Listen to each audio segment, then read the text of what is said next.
Bonjour, c'est Benjamin de Fréquence BD. Bienvenue dans la version sans coupure du reportage effectué à la Foire du Livre de Brive, s'étant déroulé du 5 au 7 novembre 2021.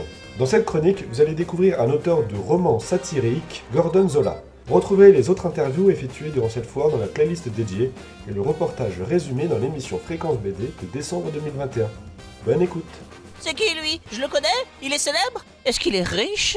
Je suis actuellement en présence de Gordon Zola à la Foire du Livre, donc un auteur de romans, on pourrait dire satiriques ou même parodiques. Bonjour Gordon, est-ce que vous pourrez vous présenter brièvement ?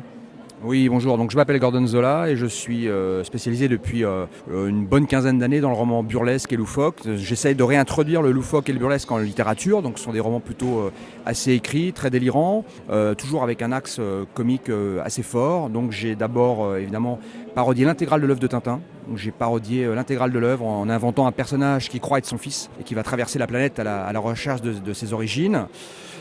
Donc ça peut être comme le Crado pince fort, les poils mystérieux, le trésor réclame le rouge, enfin toute une série de titres décalés et parodiques de Tintin. Je fais également du polar, du polar poilant, comme les suppositoires, la fosse celtique, la dérive des incontinents, un tas de romans un peu délirants.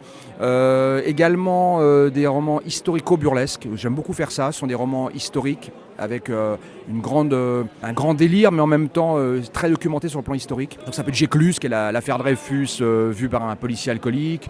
Ça peut être Carton 14 sur la guerre 14.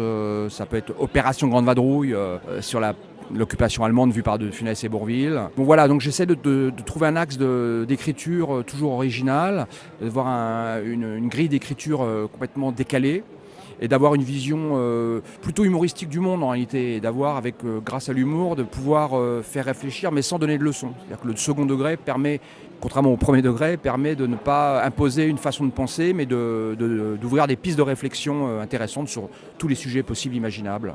D'accord, donc vous l'avez dit, votre objectif justement avec vos livres, c'est de nous faire réfléchir et de nous faire voir le monde autrement, mais quelles ont été vos inspirations pour cet humour assez burlesque ? La première inspiration, ça peut surprendre au premier abord, mais c'est Céline. Céline, si on prend mort à crédit de Louis-Ferdinand Céline, c'est pour moi le livre comique par excellence. Après, bien sûr, il y a les plus évidents, qui vont de Alphonse Allais en passant par Frédéric Dard et ce genre d'auteurs comme Tom Sharp en Angleterre ou Donald Westlake aux États-Unis. Ex Braya aussi, qu'on a eu aussi, qui était vraiment un grand romancier policier humoristique. Mais au-delà de ces gens-là, il y a l'idée de jouer, de réintroduire encore une fois le calembour, l'esprit à la française, la dérision, le fait de ne pas se prendre au sérieux tout en faisant du texte de qualité, enfin d'essayer de faire du texte de qualité.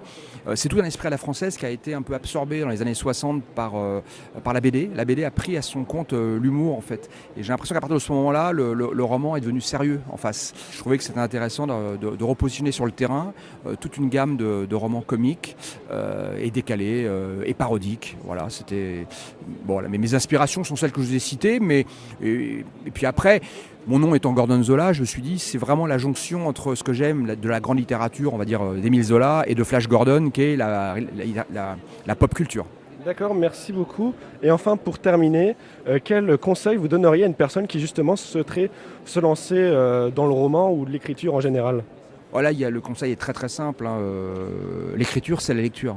Donc je conseille de lire des grands textes, si possible des morts, c'est-à-dire des gens dont l'œuvre a survécu à leur vie en fait, de lire beaucoup de grands textes, des Giono, des Conrad, des Balzac, des Céline, etc., des Proust, et de digérer ça. S'il y a du talent derrière, la digestion des grandes œuvres suffira pour faire quelque chose derrière. Voilà ce que je pense. D'accord, merci beaucoup pour avoir répondu à nos questions. Je vais vous souhaiter une très bonne foire du livre et puis à une prochaine fois. Merci, un grand merci, à bientôt. Au revoir.